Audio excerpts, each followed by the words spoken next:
Hello, I'm Richard Ridge for BroadwayWorld. Broadway is back, and I'm here at the Ambassador Theater where the hit razzle-dazzle musical Chicago is reopening. It is the longest-running American musical in Broadway history, celebrating 25 years. And I'll be catching up with the latest Roxie Hart, one of Broadway's favorites, Ana Villafañe.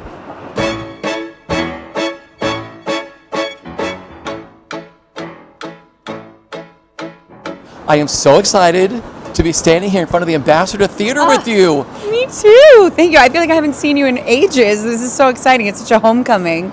Okay, so you just reopened Chicago. Yes, we did. How does it feel? I mean, it feels kind of surreal. It's been extremely emotional. The come down is harder than ever because the adrenaline is so much higher. I mean, we're not used to it. We're out of practice. In my case, obviously, I haven't been on Broadway since 2017. So it's kind of amazing, honestly. Like, I get excited. Today's our first show of the week for week number 4, and I'm like really excited to get on stage. So it's amazing. Was Roxie always a dream role of yours? You know, I had never thought about it. I'm going to be honest with you. I had never thought about it, but it's so iconic that I'm kind of confused as to how it was not on my list of dream roles. So the universe kind of had to say, no, girl, this is now one of your dream roles, and now it's one of your dream jobs. So as soon as I got the call, it was a no-brainer, and I had to say yes.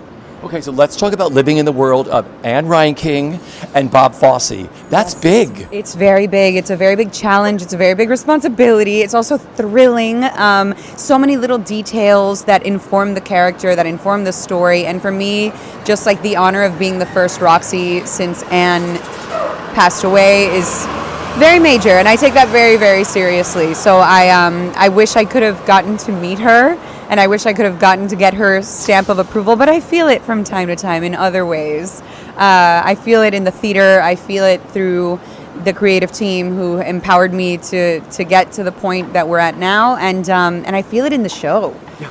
So you learned this really fast, didn't you? Yes, I did. Yes, there are 4 of us who are completely new to the cast, and it was a whirlwind experience, to say the least, because between all of the, new COVID protocols and the getting back and just the emotional depth of that, as well as learning an entire musical, which is legendary and iconic, it was a tall order, but I think we've done it. Isn't it wild to hear all the noise on the street? Isn't it great that the streets are back? It's incredible. It's incredible because I quarantined the entire time here in New York, and Me too. Yes, and it was scary. It was eerie. I'm like, yes, sir. Thank you. Wherever you're going, I hope you make it. On time. Yeah, it's really amazing to be part also of that, of ushering New York back to theaters, back to just culture, and New York can never die, in my opinion. So, what was it like being back in rehearsals again? I mean, this is something we hadn't done in 18 months, being back in a rehearsal room, and Yes. the 4 of you going into the show together must have made it a little easier. Yes, we definitely have our little clique. We have our little text thread and be like, how are you guys feeling? Acupuncture appointments, physical therapy appointments, all of the things.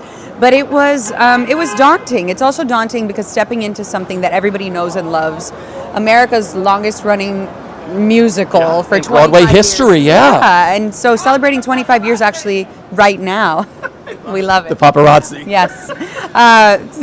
25 years this month actually that the show has been on Broadway. So it was overwhelming, but I was very happy to have somewhere to put all the energy, because it's been almost like pent up, and like I've been doing a lot of TV, which is not the same, and just getting somewhere to throw it all. And to put all of the passion and all of the energy and all of the extra feelings that we have. We just went through something pretty traumatic. So it's nice to have an outlet. It's very cathartic. What was September 14th like? That first performance back, a live audience, Broadway's back, the lights were lit here at the Ambassador. Oh my gosh, it was... I kept having to check myself. I kept having to, first of all, I put my phone on airplane mode for every performance because I'm kind of nerdy like that. But I kept having to have little reality checks and pinch myself moments because for me, theater's my first love. And like I've been wanting to get back on stage for a couple years now, ever since Collective Rage. And to do it at this capacity and at this moment in history is something that is not lost on me. Like, that's history book stuff. That's the things that we'll tell our kids and grandkids and whatever. And it's it's a lot. It's actually kind of difficult to put into words. I get into like emotional hangovers, because the 15th, thank God we had a day off after our opening. And the 15th, I was just laid out on the couch and I was like, is this all really happening? Like, to be, I'm 32 years old, leading my second show on Broadway, like, and bringing Broadway back. It's like that little girl dancing around to the Chicago album in, when she was 10 years old is very validated, feeling very validated right Okay, so now. the first time you saw yourself in the mirror with the Roxie wig on, the outfit, the shoes and everything, what went through your mind? Oh my God, it's so fierce. I want one of those wigs for just weekends, for moments of my own. Your Roxie wig. Yes, my Roxie wig. And it's funny because when I came to meet with Barry, the our hair designer, he at first was trying on all these different shades of darker wigs, and I was like, can we just play? Can just give me a moment and let's just see if one of the blondes will work. And they all worked. And then they were going to build my own personal wig based on what color worked of the pre-existing color wheel for Roxy's. And when Walter saw me for the first time as a blonde, he lost it. And then Barry Weissler was like, oh my God, how did I not think of this myself? And I'm like, I'm so happy that I spoke up, because as you grow up in this industry, you start to use your voice more and more. And that's one good thing that I've learned from the roles that I've played, from Gloria, from Betty, and from Roxie, is these are not women who would stay quiet when someone's asking their opinions. So I'm very, very proud of the fact that I spoke up that day, because it is very fun to be blonde. I'm not saying blondes have more fun, but I'm saying the jury's out. Totally. Just with Broadway being back, you've missed all the rituals. There were so many great things, just going in the stage door, going into your dressing room. Yes, it's great to have my second apartment here in Midtown. I have a second set of everything. That is definitely something that I missed. But also just in general, that feeling afterwards when you want to grab a bite to eat, or all the haunts of the Broadway community, whether it's Glass House, Dutch Fred's, Times Square Diner, even, to be honest. Their turkey burger and their sweet potato fries are great. There's such a little world to it, and it's a specific lifestyle. And I hadn't done it for so long, so I'm really happy to be back in it. It's nice to know what I'm doing this time around. It's nice to not be going in it as green as On Your Feet, and to just have... I know more who I am. I know more what this requires. There they go. Yes, there they go. I know more what this requires of me, energy-wise and self-care-wise. And I think that I'm just in such a more empowered place to do it, and to do it well. Yeah. So it's really fun. Okay. 25 years on Broadway. The longest running American musical. Why do you think Chicago touches millions and millions of people around the world? There's always a line at the door to buy tickets here. Why do you think that is? I think there's a couple of things. First of all, the material itself. There is no bad song in Chicago. All of the songs are the single. There's no B tracks. And then on top of that, I think it's just timeless themes. We all have our light versus darkness. We all have if you take away judgment and morality, how is it any different than we're so conditioned to seeing men in these positions of the man killed somebody, or the man has their wife and their mistress and whatever. And so for once I feel Chicago kind of puts the women into that driver's seat, and that he had it coming. I sit backstage watching Cell Block Tango and I'm like, how delicious to be a woman. So I don't think that's ever going to go away. I think we need more of it, actually. Yeah. Like I said, working with this cast, it must be so amazing, right? It's beyond. Lilias White. Every single time that woman gets on stage to sing When You're Good to Mama, it's different. Every single time. So I learn so much just from the people that I work with. A lot of the cast has been with the show for many, many years, and to love something that much, to do it for that many years, it has to be a very special piece. So that says a lot about not only the people themselves and the artists willing to do this, but also about the piece. So it's really a great moment to be a part of.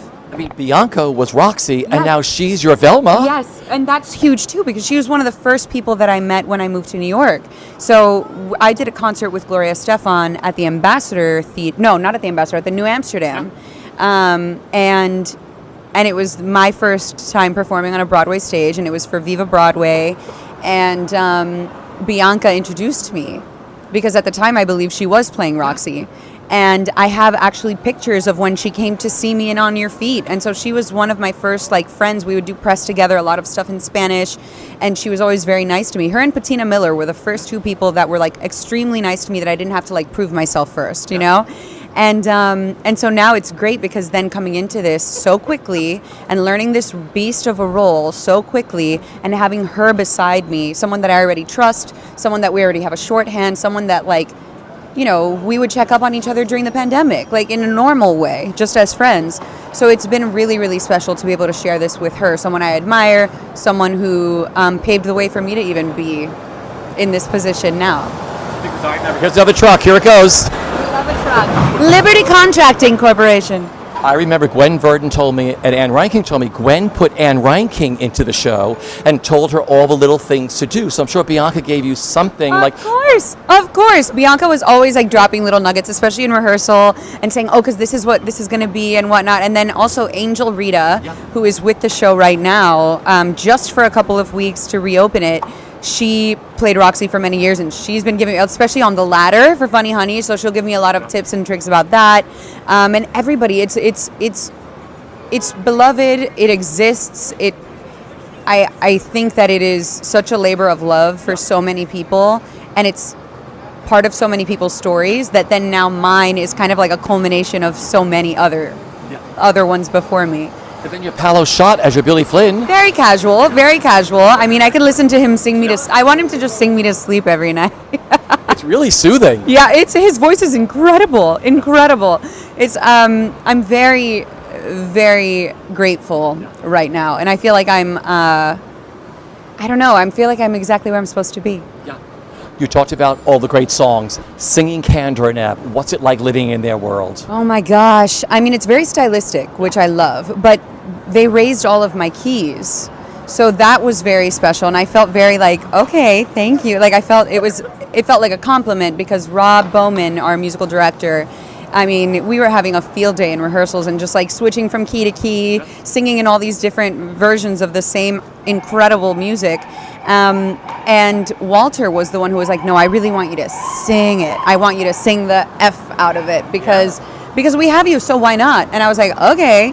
And so it's the first time ever, actually, that the song Roxie specifically has ever been higher. So I'm like there like belting, when like people are used to just seeing it as this like oozy, cute dance number and like very big acting piece. So it's so I feel very special in terms of just that, because like they really wanted to, and they tailor the show for whoever's in it to bring out the best of those actors. And I think that's also incredibly cool, because nothing in this show is paint by numbers. We all bring a lot of ourselves to it, and there's a lot of improv involved. So for me, it feels really cool to be singing Roxie, but a little bit different. I love that. You bring so many subtle Anna things to this Roxie that I've never seen before. You do something, well, I don't want to give it away for the audience, but you grab it out of the sky and you put it into your heart. Oh, yes. I freaked when I saw that moment the other night. Thank I was you. like, wow, these little subtle touches. That must be so great when you get to make her your own. Well, I honestly didn't have a point of reference, because I've never seen the show. And so when I met with Walter, I was honest about that. I was like, look, all due respect, I moved to New York in a show, so I never saw shows. I just like was in one. So at first I thought it was going to be taken as like, you know, kind of offensively-ish. And instead he was excited, because he said, oh, so you'll create this as if it's your original version, because you don't have a point of reference or something that you're going to be mimicking or imitating. So I'm glad you noticed. Oh yeah. So my final question is, what are you enjoying the most? You're back on Broadway. Oh, all of it. Getting to see people again, getting to connect with like why I first fell in love with theater, and getting to connect with the city, because I feel like we've all just been in our own little bubbles, and rightfully so. And as long as it's safe for us to do so, it's really beautiful to just be able to like be with other humans. Totally. Yes, exactly. So it's really nice, and I feel like audiences are hungry and need it more than ever.